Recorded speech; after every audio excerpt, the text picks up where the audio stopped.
मैंने एक स्टेटमेंट लिखी है। आप स्टेटमेंट को पढ़ें एक दफ़ा। 32 बाइट्स की मेन मेमोरी है, 8 बाइट्स की हम लोग कैश एज्यूम कर रहे हैं, ब्लॉक साइज़ 1 बाइट एज्यूम कर रहे हैं। तो दो addresses let's say CPU repeatedly call करता है 0 एंड 8। तो हमने बताना यह है कि इस प्रॉब्लम को अगर हम लोग सॉल्व करते हैं तो हिट रेट क्या होगा, कितनी दफ़ा ऐसा होगा कि सीपीयू को डाटा कैश मेमोरी से मिल जाता है। स्टेटमेंट मैंने शेयर की हुई है। इसको बताएं, इसके बारे में बताइएगा।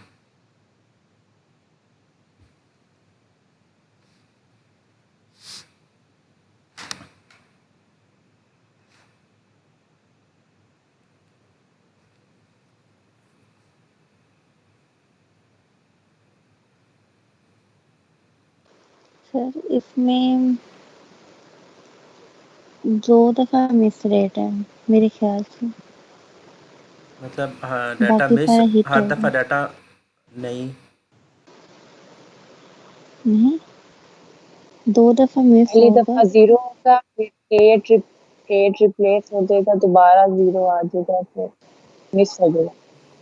तो मतलब सारे सर हिट हिट जीरो हाँ, होगा। कितना होगा, क्या कह रहे हैं? सर जीरो होगा। हिट रेट ज़ीरो होगा ना? Yes sir. Yes sir.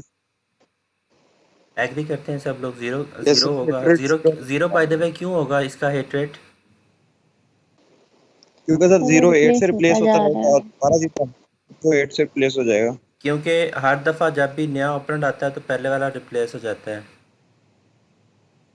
Zero आएगा, ज़ीरो के बाद जब आप 8 प्लेस करेंगे, 8 को लेके आएंगे तो ज़ीरो रिप्लेस हो जाएगा।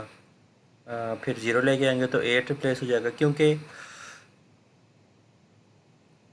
ज़ीरो और 8 की जो पॉसिबल डेस्टिनेशन लोकेशन है, अगर मैं यहाँ पे इसको एक्सपेंड करता हूँ जिस तरह से हम लोग प्रीवियसली करते रहे, कि अगर मैं ज़ीरो को बाइनरी में एक्सपेंड करता हूँ 5 बिट्स में, क्योंकि मेन मेमोरी का एड्रेस हमारा 32 बाइट्स का है, लास्ट 3 बिट्स को मैं सेपरेट रखता हूँ, तो this gives us the index value again 0। और अगर मैं 8 को लिखता हूँ इस तरह से, तो दोनों का जो इंडेक्स बनता है वो 000 बनता है, 0 का भी और 8 का भी।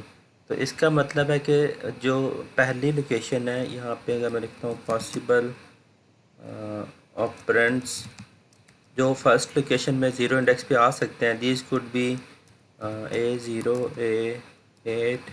सिमिलरली अगर मैं कंटिन्यू करता हूँ तो A16 हो सकता है यहाँ पर, और A24 हो सकता है। तो ये 4 पॉसिबल वैल्यूज़ में से कोई एक ऑपरेंड, कोई एक बाइट आ सकता है इन चारों में से, ठीक है। तो इनकी यही डिफाइंड लोकेशन है, वो ये सर इसी लोकेशन पर आते हैं। यस। सर वो जो लिखा हुआ है with block size of 1 byte, उसका क्या मतलब है? ब्लॉक साइज़ 1 का मतलब यह है कि जैसे मेन मेमोरी की एक लोकेशन है, फॉर एग्जांपल A0 है, ये एक लोकेशन कैश में किसी एक लोकेशन पर आ सकती है। नॉर्मली ब्लॉक साइज़ बड़ा होता है, उसका मतलब ये होता है कि मेन मेमोरी की, लेट्स से अगर मैं कहता हूँ ना ब्लॉक साइज़ 4 है, तो इसका मतलब है कि मेन मेमोरी की 4 लोकेशंस होंगी जो कैश मेमोरी में एक लोकेशन के ऊपर आ सकती हैं। जैसे फॉर एग्जांपल अगर फर्स्ट एड्रेस हम कॉल करते हुए ओके ब्लॉक साइज़ सर, 4, तो A0 से A4 तक आता, ठीक है। तो ब्लॉक ओके। साइज़ 1 है तो 1 to 1 मैपिंग है। तो 4 पॉसिबल कैंडिडेट्स हैं, 4 पॉसिबल ऑपरेंड्स आ सकते हैं फर्स्ट लोकेशन में इंडेक्स 0 के ऊपर, ठीक है।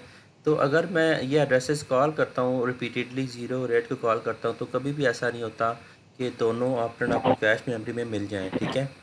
फर्स्ट फर्स्ट आइट्रेशन में A0 आएगा, इसका ए टैग आप 000 टैग इसका लिखेंगे।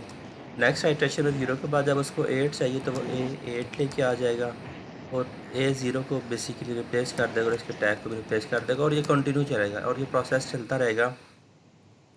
पिछला नंबर रिप्लेस होता जाएगा, अगला नंबर आता जाएगा और इसी के ऊपर राइट करता जाता है, even when all of the cache memory is empty.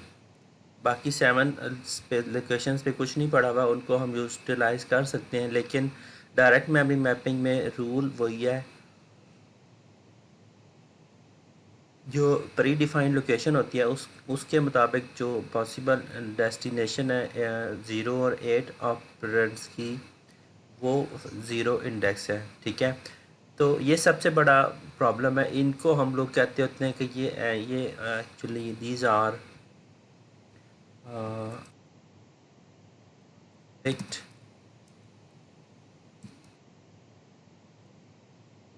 Conflict message हैं कि डाटा एक्चुअली हमें मतलब हमारे पास स्पेस थी, हम प्लेस कर सकते थे, लेकिन हम उन उसकी डायरेक्ट मेमोरी मैपिंग के जो मैपिंग रूल है उसके मुताबिक जब हम रिप्लेस करते हैं तो डाटा उसमें ओवरराइट होता रहता है और डाटा मिसेस ज़्यादा हो जाती हैं। तो इसको हम कैसे अवॉइड कर सकते हैं? इसको मैं लिखता हूँ यहाँ पे, इसका जो हिट रेट है 0 हिट रेट है इसका, ठीक है। इसका हम लोग क्या सलूशन कर सकते हैं?